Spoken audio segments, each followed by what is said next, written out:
Assalamualaikum warahmatullahi wabarakatuh. Kita berpindah kepada tazkirah hadis kita. Sebenarnya saya tak menyediakan bahan hari ini untuk tazkirah hadis kita, sebab baru saja di briefing tadi. Jadi tak ada kitab khas. Sebab saya ni kurang biasa mengajar dari kitab. Kurang biasa, spontan ni tak biasa sangat. Tapi tak apa, kita ambil satu hadis Nabi SAW yang dimuatkan dalam mauqa' ataupun laman web Syekh Khalid bin Uthman Sabt, salah seorang pensyarah di Dammam. Hadis Nabi SAW yang mana hadis ini berbunyi, kata Abdullah bin Mas'ud radhiyallahu anhu, qala Rasulullah sallallahu alaihi wasallam, ala ukhbirukum biman yahrum 'ala an-nar aw biman tahrum 'alayhi an-nar tahrum 'ala kulli qaribin hayyinin layyin sahal.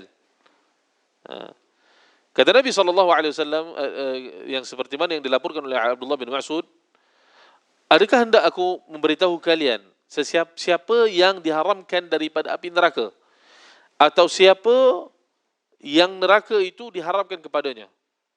Iaitu rawi ada syak. Tak apa kita terangkan. Diharamkan kepada sesiapa yang qarib, yang kalau terjemah literalnya dekat, hayyin mudah, layyin lembut, sahal pun mudah juga. Tak apa kita terangkan apa maksud hadis ini. Baik. Jadi kata Nabi kita sallallahu alaihi wasallam, ini merupakan sebenarnya galakan kepada orang untuk berlaku baik, untuk berlembah lembut di dalam akhlaknya, untuk dia bermudah-mudahan dalam muamalatnya dengan orang. Perkataan Nabi SAW, hendakkah aku beritahu kalian sesiapa yang diharamkan daripada api neraka, atau sesiapa yang diharamkan akannya oleh neraka. Perkataan ini boleh jadi merupakan syak daripada rawi tersebut yang menyampaikan hadis ini, rawi yang khabar yang menyampaikan hadis ini. Bermakna anna taraddud hasala lirawi wa anna an-nabi sallallahu alaihi wasallam qala ihdal jumlatain, yani yakunu Rasulullah sallallahu alaihi wasallam qala, yaitu Nabi sallallahu alaihi wasallam sebenarnya dia menyebut salah satu daripada dua perkataan. Sama ada Nabi kata begini, hendakkah aku beritahu kalian sesiapa yang diharamkan daripada neraka, dan ataupun Nabi SAW menyebut siapa yang neraka diharamkan ke atas orang tersebut. Maksudnya pun tak jauh beza sebenarnya. Wahal muhaddi wahid law furida anna Nabi sallallahu alaihi wasallam qala al-jumlatain aw anna ihda al-jumlatain ablagh min al-ukhra. Jadi adakah dua perkataan ini berbeza, ataupun salah satunya lebih maknanya lebih ada emphasize, ada penekanan daripada makna yang pertama. Ini ada dibincangkan dalam hadis ini. Sebahagian daripada ulama mengatakan, ala ukhbirukum biman yahrum 'ala an-nar, adakah hendak kalian aku beritahu sesiapa yang diharamkan daripada neraka? Maksudnya yaitu dia tidak masuk ke neraka secara asal. Orang-orang ini yang berperangai seperti ini, berakhlak seperti ini, dia tak masuk neraka pun. Dia tidak masuk neraka daripada awalnya. Ataupun maksud yang kedua, tahrum alaihi an-nar annahu hatta law dakhalaha fa innaha la tadurruhu.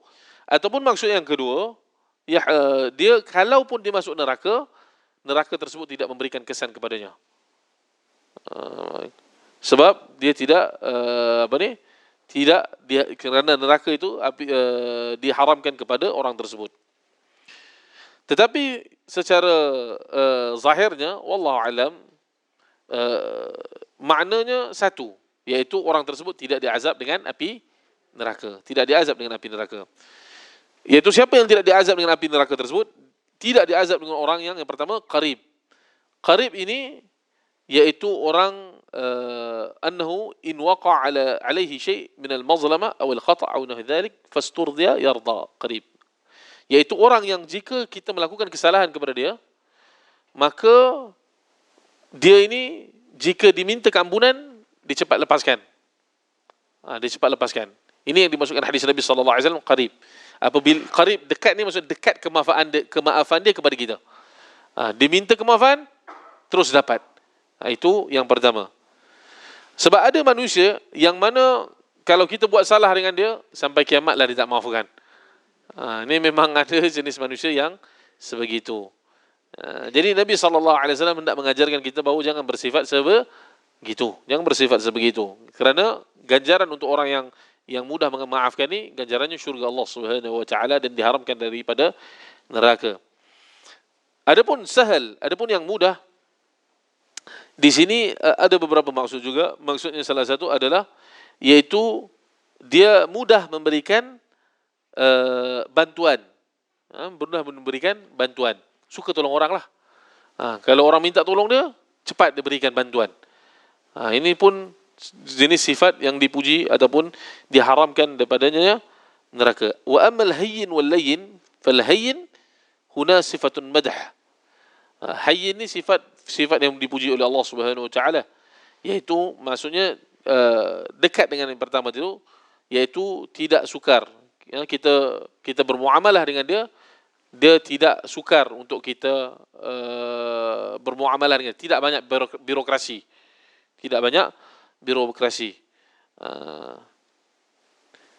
Jadi orang-orang yang seperti inilah yang Nabi SAW berikan kepada mereka ganjaran ataupun kelebihan untuk diharamkan daripada api neraka. Mudah memaafkan, mudah abaikan, taghaful. Dia ni kalau maksudnya orang buat salah sikit, dia tak kisah. Dan ini satu sifat yang sukar sebenarnya nak dibuat. Sebab kita akan sangat memperhatikan hak-hak kita. Kita kalau hak kita kepada orang lain, kita mudah lupakan. Tapi hak kita, orang lain ke atas diri kita, sangat-sangatlah kita menuntut. Sebab itu Nabi SAW tahu akan sukarnya perkara ini, maka Nabi memberikan ganjaran yang besar bagi orang yang boleh melakukan perkara tersebut. Dan jika kita dapati kesukaran untuk meneladani sifat ini, maka kita kena perhatikan hati kita lah. Adakah hati kita adalah hati yang keras ataupun sebenarnya hati yang lembut. Dan untuk mendapat kelembutan hati ini ada sarananya daripada Nabi kita sallallahu alaihi wasallam. Antaranya Nabi sallallahu alaihi wasallam pernah menyarankan kepada seorang sahabat yang dia mengadu kepada Nabi sallallahu alaihi wasallam tentang kekerasan hatinya. Maka Nabi SAW kata pada dia, berikan sedekah dan usap kepala anak yatim. Ini kalau kita rasa keras hati kita, ini adalah dua perkara yang sangat baik. Begitu juga Nabi SAW menyarankan kita untuk memperbanyakkan mengingat haddamul lazzat, mengingat kematian, mengingat kita penghancur kelazatan, iaitu kematian. Dan ini kena perkara yang kita kena, kalau boleh buat, kita buatlah. Pergi ziarah kubur. Pergi ziarah kubur seseorang. Kita biasanya pergi waktu raya kan. Ada masa ziarah lah seseorang. InsyaAllah. Untuk kita mengingati apa keadaan kita di akhirat kelak ataupun di kubur kelak nanti bila kita di situ. Sebab kita ni kalau diberikan ceramah, kadang-kadang mungkin masuk telinga kanan, keluar telinga kiri. Kan? Biasanya begitulah. Tapi kalau kita tengok sendiri keadaan tersebut, seorang-seorang, kita tengok kubur, itu lebih mudah untuk melembutkan hati kita untuk bermuhasabah.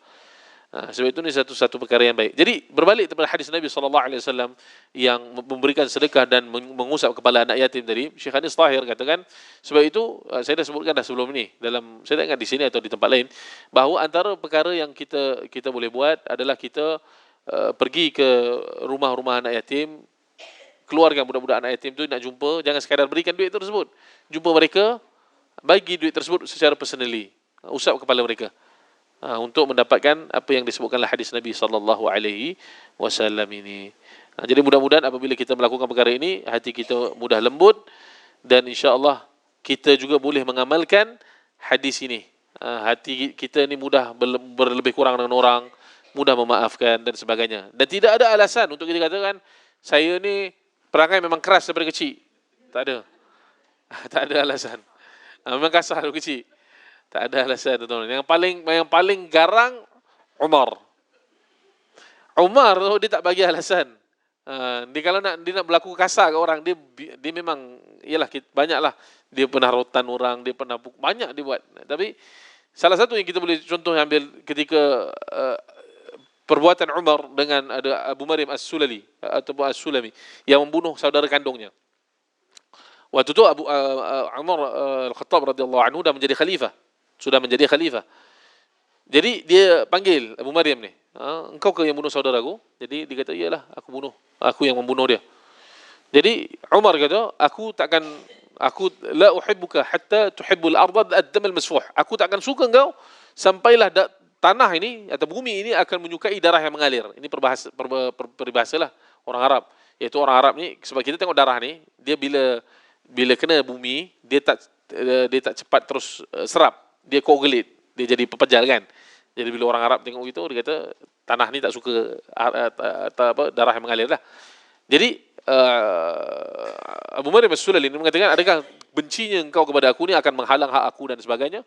Tak, aku tak akan halang ghanimah engkau, zakat engkau dan sebagainya. Tapi kata Nabi sallallahu alaihi dan dia kata Umar, tapi kata orang tersebut, minta maaf. Kata orang tersebut, maka aku tak kisahlah. Innama ta'saful alal hub, innama ya'suful alal hub an-nisa. Sesungguhnya yang kesal jika cinta tersebut, jika seseorang tidak mencintainya, hanyalah wanita. Maksudnya perempuan saja yang tak suka. Kalau orang lain tak suka dia, alah kenapa tak suka? Lelaki dia tak kisah, tak suka aku tak kisah. Asalkan dia punya hak tidak dihalang.